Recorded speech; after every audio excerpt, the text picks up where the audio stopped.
नमस्कार, बहुत बहुत स्वागत है आपका इंडिया जंक्शन में। मैं हूं आपके साथ पीयूष मणि अवस्थी। उत्तर प्रदेश की राजनीति में तमाम बड़े दिग्गज नेताओं ने जन्म लिया, लेकिन उनमें से एक नाम मुलायम सिंह का भी आता है। धरती पुत्र मुलायम सिंह की पुण्यतिथि कल यानी 10 अक्टूबर को मनाई गई थी। आज यानी 11 अक्टूबर को उनकी जिंदगी से जुड़े हुए उन दो बयानों की चर्चा हम इंडिया जंक्शन के माध्यम से करने जा रहे हैं, जिन्होंने पूरे देश की राजनीति को हिलाकर रख दिया था।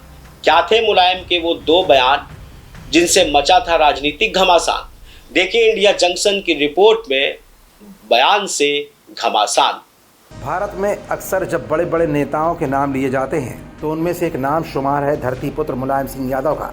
कल यानी 10 अक्टूबर को धरती पुत्र मुलायम सिंह यादव की दूसरी पुण्यतिथि मनाई गई। समाजवादी पार्टी के कार्यकर्ताओं ने दिवंगत मुलायम सिंह यादव को श्रद्धांजलि अर्पित की। ऐसे में ये लाजमी हो जाता है कि मुलायम को क्यों इतना बड़ा नेता माना गया।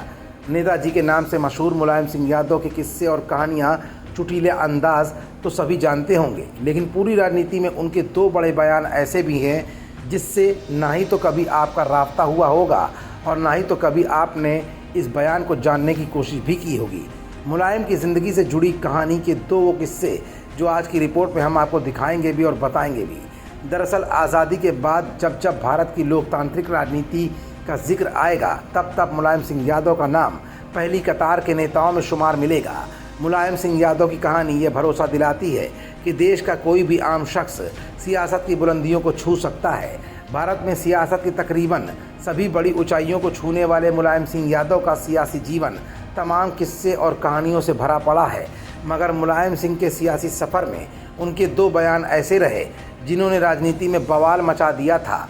साल 1990 में जिस वक्त अयोध्या में कार सेवकों पर गोली चली थी, उस समय उत्तर प्रदेश के मुख्यमंत्री मुलायम सिंह यादव ही हुआ करते थे। कार सेवकों पर गोली चलने की घटना ने देश भर की सुर्खियों में अपनी जगह बना ली थी। इस घटना को उस समय की विपक्षी पार्टी भारतीय जनता पार्टी ने काफ़ी बड़ा मुद्दा भी बनाया था। इस घटना को लेकर मुलायम सिंह यादव ने साल 2013 में एक बड़ा बयान दिया था। उन्होंने कहा था कि देश की एकता के लिए उनकी सरकार की पुलिस को गोलियां चलानी पड़ी थी। सपा संरक्षक ने आगे कहा था कि मैंने साफ कहा था कि ये मंदिर मस्जिद का सवाल नहीं है, देश की एकता का सवाल है। देश की एकता के लिए हमारी सरकार की पुलिस को गोलियां चलानी पड़ी। मुझे अफसोस है कि लोगों की जानें गई। 1990 की घटना को लेकर भी साल 2017 में मुलायम सिंह ने अपने 79वें जन्मदिन के मौके पर कहा कि देश की एकता के लिए और भी मारना पड़ता तो सुरक्षा बल मारते। बाबरी मस्जिद को बचाने के लिए अपने कदम को सही ठहराते हुए उन्होंने कहा था, बहुत से मुसलमानों ने ये कहते हुए हथियार उठा लिए थे कि अगर उनकी आस्था की जगह खत्म हो गई तो देश में क्या रहेगा। मुलायम ने बताया था कि पूर्व प्रधानमंत्री और बीजेपी के नेता अटल बिहारी वाजपेयी ने एक चर्चा के दौरान ये भी कहा था कि अयोध्या में 56 लोग मारे गए। उन्होंने आगे कहा कि मेरी उनसे बहस हो गई थी, वास्तव में 28 मारे गए थे। मुझे 6 महीने बाद आंकड़ों का पता चला और मैंने अपने तरीके से उनकी मदद की थी।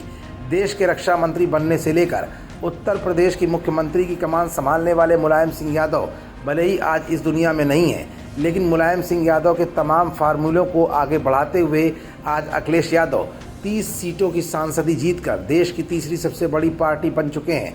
और जब जब धरती पुत्र मुलायम सिंह की पुण्यतिथि आएगी तो उनके जीवन के किए गए काम और उनके आदर्श समाजवादियों के लिए एक मार्गदर्शन के रूप में हमेशा काम करते रहेंगे। खबरों से जुड़े रहने के लिए सब्सक्राइब करें हमारा चैनल इंडिया जंक्शन।